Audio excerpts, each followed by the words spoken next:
तो आज का टॉपिक है ये क्वेश्चन पेपर 1 to 6 चैप्टर के क्वेश्चंस इसमें मिलेंगे। 8 चैप्टर के और 12 चैप्टर के भी क्वेश्चन पेपर रहेंगे। 1 to 20 क्वेश्चन जो हैं MCQ टाइप हैं, लेकिन इसमें आंसर नहीं है, 1 वर्ड समझ लीजिए आप। तो चलिए देखते हैं question number first. Question number first है cos x = 4/5। अपने को चाहिए क्या, tan x। tan x क्या होगा, तो cos थीटा पता है, इसलिए आप क्या कर लें, इसको x मान लेंगे। तो cos थीटा होता है बेस अपॉन हाइपोटेनस। तो पाइथागोरस थ्योरम से by PGT, Pythagoras theorem, hypotenuse का स्क्वायर 90 के सामने वाली साइड होती है हाइपोटेनस, इक्वल टू बेस का स्क्वायर प्लस परपेंडिकुलर का स्क्वायर। 5 का स्क्वायर 25 होता है, 4 का स्क्वायर 16 प्लस p²। तो 25 - 16 हो जाएगा p का स्क्वायर, 9p का स्क्वायर हो जाएगा, 9 होता प्लस -3 का स्क्वायर। तो p की वैल्यू 3 आ जाएगी, क्योंकि लेंथ है ये एक प्रकार की, इसलिए पॉजिटिव होगी। p की वैल्यू आ गई 3 स्क्वायर से स्क्वायर कट गया। अब अपने को चाहिए क्या, tan x। तो tan x क्या होता है, परपेंडिकुलर अपॉन बेस। परपेंडिकुलर क्या है, 3 है, 3/4। ये आ गया फर्स्ट का आंसर। एक फार्मूला भी बता देता हूँ शॉर्टकट, जिससे आपको याद हो जाए। साइन कॉस टैन, पाकिस्तान भूखा प्यासा, हिंदुस्तान हरा भरा, या पंडित बद्री प्रसाद हरी हरी बोल। इस तरीके से आप याद कर सकते हैं। Question number second, next question. First to 20 question बहुत इजी हैं, आराम से आपसे बन जाएंगे। इसकी वैल्यू पता लगानी है। कॉसेक एक्स होता है 1/sin x। कॉसेक एक्स क्या होता है, 1/sin x। साइन से साइन लुट गए, क्या आ गया आंसर, 1 आ गया। क्वेश्चन नंबर 3 में आते हैं। Sec x = 4/5, then 1 - tan x upon 1 + tan x, ये फाइंड करना है। ये जो सेक एक्स 4/5 लिखा है, ये मिस्टेक से लिख गया 4/5। ये 4/5 नहीं, 5/4 है। ये क्या है, 5/4। सेक एक्स होता है कॉस का उल्टा। कॉस होता है बेस अपॉन हाइपोटेनस, तो ये हो जाएगा हाइपोटेनस अपॉन बेस। तो वही पुराना वाला ट्राइंगल मिल गया, देख लो। ये 5, ये 4, तो ये 3 आएगा, तो ये 3 आ जाएगा बाई पाइथागोरस थ्योरम। अब अपने को क्या चाहिए, 1 - tan x upon 1 + tan x। 1 - tan x upon 1 + tan x। 1 - tan theta होता है perpendicular upon base. tan theta क्या होता है, परपेंडिकुलर अपॉन बेस। इसको सॉल्व करेंगे तो 4 × 1 = 4, -3/4। ये 4 × 1 = 4 +3, तो 4 + 3/4। 4 से 4 कैंसिल आउट हो जाएगा, तो ये 1/7 आएगा। क्या आएगा, 1/7। क्वेश्चन नंबर हो गया 3। अब क्वेश्चन नंबर 4 को सॉल्व करेंगे। अगर आपको वीडियो धीमा लग रहा है तो आप स्पीड बढ़ा करके भी देख सकते हैं। क्वेश्चन नंबर 4, इसमें लिखा है find what is the value of k for which lines are coincident. कौन कौन सी लाइन है, 2 लाइन है। 5x + 7y = 3, 15x + 21y = k। और ये कोइंसिडेंट लाइन कब होती हैं, जब तीनों का रेशियो सेम होता है। तो फॉर कोइंसिडेंट लाइन्स,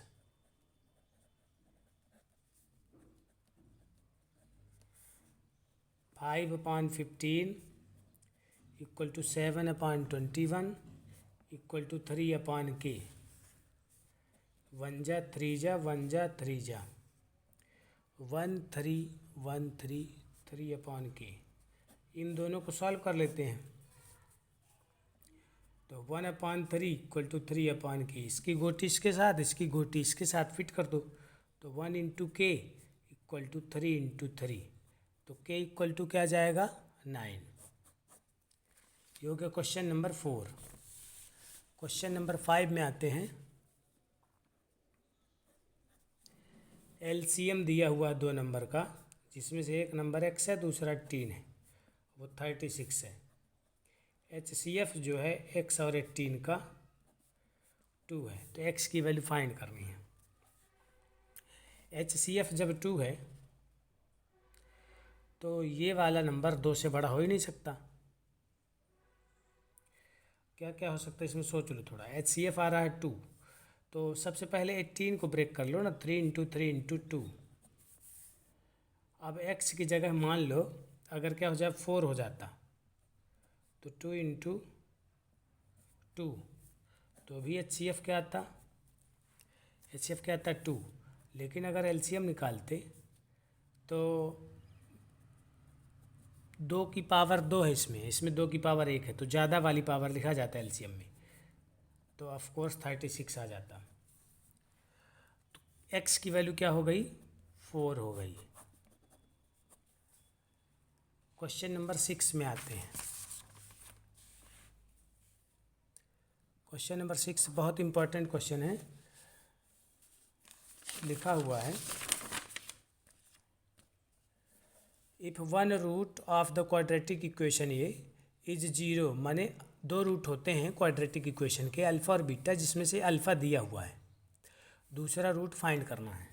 इक्वेशन क्या है 2x² plus kx plus 4, 2x² plus kx plus 4 equal to 0, 2x² plus kx plus 4 equal to 0। तो देखो अल्फ़ा प्लस बीटा और अल्फ़ा इंटू बीटा आपको पता होगा, ये c अपान ए होता है, ये माइनस b अपान ए होता है। अल्फ़ा कितना है 1 रूट इज 2, 1 रूट इज 2, ये लिखा हुआ है ना,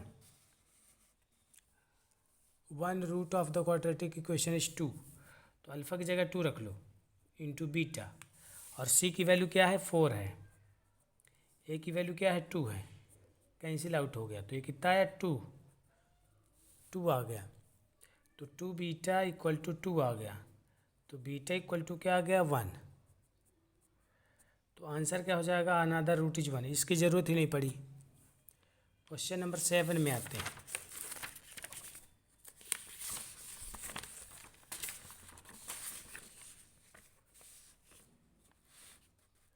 लिखा है if the sum and the product of the roots of the quadratic equation then find the value of k। इसमें सम ये क्वेश्चन मिस्टेक है, इसको छोड़ देते हैं। क्वेश्चन नंबर 8 में देखते हैं। 7th और 13th टर्म 34 और 64 हैं AP के। 7th टर्म होता है a प्लस 6d, ये कितना है 34। 13th टर्म है 64, 13th टर्म होता है a प्लस 12d, ये 64। दोनों को माइनस कर लो, ये कैंसिल आउट, ये माइनस 6d, ये हो जाएगा माइनस का 30, माइनस माइनस कैंसिल आउट हो गया, d की वैल्यू आ जाएगी 30/6, 5 आ जाएगी। पुट कर दो d की वैल्यू फर्स्ट इक्वेशन में, ये फर्स्ट और ये second, from first a plus 6d equal to 5, तो a प्लस 6, d की वैल्यू 5 इक्वल टू 5, तो a प्लस 30 इक्वल टू 5, तो इक्वल टू 5 माइनस 30, a की वैल्यू क्या आ गई -25, a की वैल्यू -25 आ गई। अपने को चाहिए क्या 18th टर्म, कौन सा टर्म 18th टर्म, तो 18th टर्म की वैल्यू होती है a प्लस 17d, तो a की वैल्यू क्या है -25 प्लस 17, d की वैल्यू 5, 17 5 जाए 85 प्लस -25, तो ये हो जाएगा 60। 18th टर्म क्या हो जाएगा 60। 18th टर्म 60 हो जाएगा।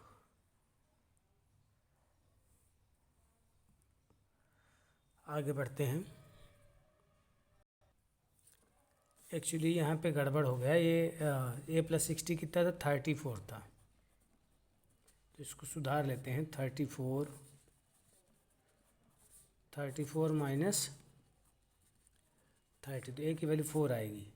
a की वैल्यू क्या आएगी, 4, तो ये हो जाएगा 4 + 85, 89 आएगा आंसर। 89 क्या आएगा, 89। क्वेश्चन नंबर 9 में आते हैं। क्वेश्चन नंबर 9, इसमें लिखा सरकमफ्रेंस और area of the circle are equal, तो डायमीटर क्या होगा। सरकमफ्रेंस और एरिया इक्वल है 9 नंबर में। सरकमफ्रेंस और एरिया इक्वल है। सरकमफ्रेंस ऑफ सर्कल होता है 2πr, एरिया होता है πr²। πr² है तो 2 बार r बनाएंगे। r से r कैंसिल आउट, पाई से पाई कैंसिल आउट, पाई से पाई कैंसिल आउट, ये r बचेगा। तो r = क्या मिल गया, 2। ये मिल गया रेडियस, और रेडियस क्या मिल गया, 2 यूनिट। लेकिन अपने को डायमीटर चाहिए। डायमीटर हो जाएगा 2 × रेडियस, तो 2 × रेडियस कितना हो जाएगा, ये 4 यूनिट। ये था क्वेश्चन नंबर 9। आते हैं क्वेश्चन नंबर 10 में। 10th क्वेश्चन में आते हैं। ये लिखा हुआ है 2x + 3y = 5, और ये लिखा हुआ 4x + ky = 10। मेनी सोल्यूशन के लिए k की वैल्यू क्या होगी। तो मेनी सोल्यूशन का फार्मूला होता है a1/a2 = b1/b2 = c1/c2। तो ये हो जाएगा 1/2, ये हो जाएगा 3/k = 1/2।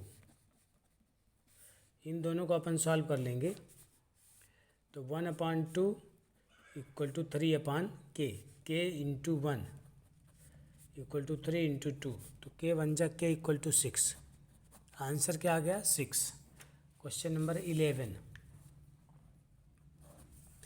क्वेश्चन नंबर 11 में आते हैं। 11, वैल्यू ऑफ tan 60। tan 60 की वैल्यू होती है √3। tan 60 की वैल्यू क्या होती है, √3। याद करने वाला क्वेश्चन है। cos 30 की वैल्यू होती है √3/2। क्वेश्चन नंबर 13, 135 और 225 का HCF निकालना है। तो 135 को लिख सकते हैं 15 9 जम मीन्स 3 3 5, 225 15 का स्क्वायर है 3 3 5 5, तो HCF ये आएगा। HCF क्या आ जाएगा, 3 × 3 × 5 45। क्वेश्चन नंबर 14 इंपॉर्टेंट क्वेश्चन है।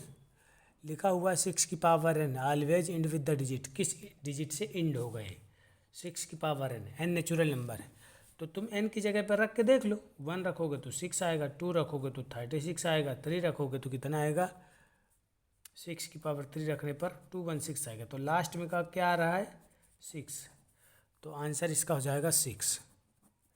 Question number 15। क्वेश्चन नंबर 15 में गिवन है कि अगर एक नंबर दिया हुआ है 44.123, तो इसका डिनोमिनेटर क्या होगा। सबसे पहली बात तो ये रेशनल नंबर है, क्योंकि इसका डेसिमल एक्सपेंशन 2 टाइप से होता है रेशनल नंबर का। एक तो डेसिमल एक्सपेंशन होता है टर्मिनेटिंग, मीन्स टर्मिनेट हो गया है। दूसरा होता है नॉन टर्मिनेटिंग लेकिन रिपीटिंग, लाइक दिस। ये तो अगर ये टर्मिनेटिंग डेसिमल रिप्रेजेंटेशन है, तो इसका जो डिनोमिनेटर होगा उसके प्राइम फैक्टर होंगे या तो 2 की पावर m या तो 5 की पावर n, इस टाइप के होंगे। तो इसमें प्राइम फैक्टर ही तो पूछ रहा है, तो ये आ जाएगा answer 2। Prime factor will be 2 और 5। क्वेश्चन नंबर 16 देखते हैं। लिखा है tan A = √3 और ट्रायंगल बी पे 90 है। तो अगर यहाँ ए है यहाँ सी है तो tan इक्वल टू √3 है। तो तुम सोच के बताओ ना, √3 किसकी वैल्यू होती है? tan 60 की। तो ए की वैल्यू क्या आ गई? 60, ये है 90, तो ये बचा कितना? 30। अब तुम्हें चाहिए क्या? cos A cos C minus sin A sin C। तो cos A की वैल्यू क्या है? 60, C की वैल्यू क्या है? 30। A की वैल्यू क्या है? 60 और C की वैल्यू क्या है? 30। cos 60 होता है 1/2, 30 होता है √3/2, sin 60 होता है √3/2, sin 30 होता है 1/2। तो √3/4 माइनस √3/4 क्या आ गया आंसर? 0। 17 नंबर में आते हैं। डिस्टेंस ओरिजिन से, distance from origin, distance from origin, हमेशा इसका फार्मूला होता है ओरिजिन से डिस्टेंस का √x की स्क्वायर प्लस y का स्क्वायर। पॉइंट क्या दिया हुआ है? -3, -2। तो -3 का स्क्वायर और -2 का स्क्वायर, तो ये आ जाएगा 9 + 4 दैट इज इक्वल टू √13। 18 में आते हैं। ये लिखा हुआ है 2 sin square x minus cos square x equal to 2। तो x की वैल्यू बताना है। x की वैल्यू होगी 90 डिग्री। सोच के देखो, अगर x की वैल्यू 90 हो जाती, क्योंकि ये स्क्वायर है, तो अगर x की वैल्यू 90 हो जाती है तो cos 90 0 होता है, sin 90 होता है 1, तो 1 का स्क्वायर हो जाएगा 1, तो 2 बन जाए 2 आ जाएगा। x की वैल्यू क्या हो जाएगी? 90। अब इसमें लिखा है 19 नंबर में फार्मूला ऑफ sin x। क्या लिखा है? Formula of sin x। तो sin x का फार्मूला परपेंडिकुलर अपॉन बेस लिख दो, सॉरी परपेंडिकुलर अपॉन हाइपोटेनस, खत्म।